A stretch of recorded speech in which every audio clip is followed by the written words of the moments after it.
I became interested in my major because of a book I read my senior year of high school. Going into the summer, I was assigned 3 books, and one of the books was Native Son by Richard Wright.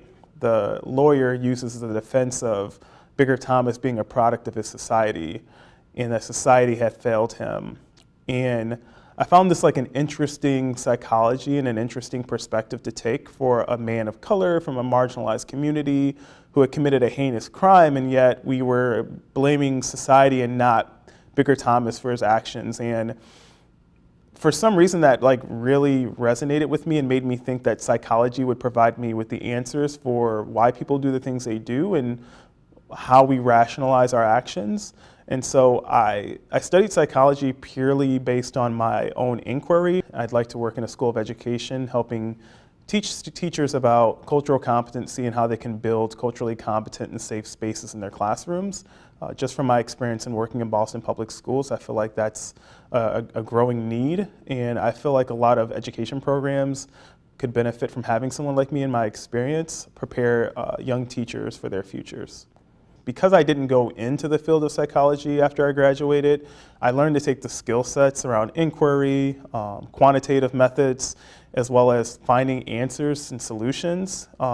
Really helpful in my field, especially in education, where you have to have people skills, you have to show empathy, and you have to really care about particular communities, especially communities that have experienced a lot of trauma, in order to be successful in the work. When you go into psychology, I think you typically come in expecting that you're going to have to leave with a clinical lens and a clinical-driven perspective in terms of your career outlets. And I'd been in education for a while, and even though I'm returning to more of the clinical side of things, I've met psychology majors who work in STEM. I've met a lot of psychology degree holders who have been managers in corporate as well as nonprofit agencies.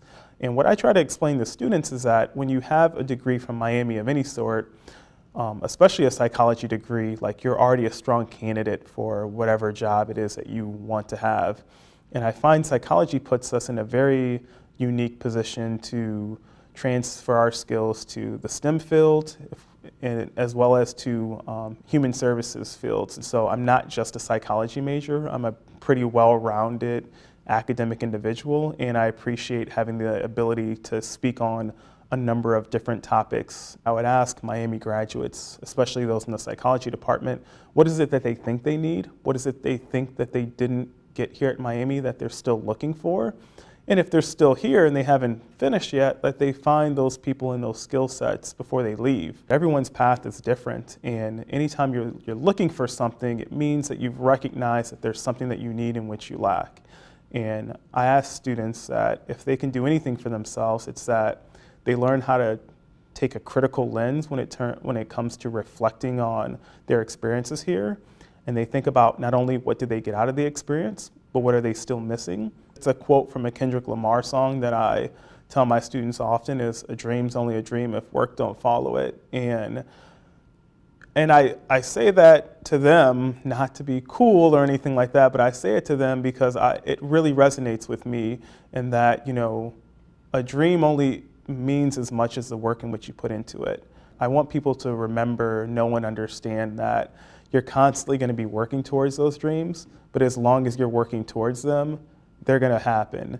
But the moment that you decide that it should just happen without you having to put in the blood, sweat, and tears in order to earn it is the moment at which it ceases to be a dream. And so my advice and my final thoughts are that, you know, you continue to work and understand that you've accomplished a lot of great things by graduating from Miami, and the real work continues and it starts after you leave our campus.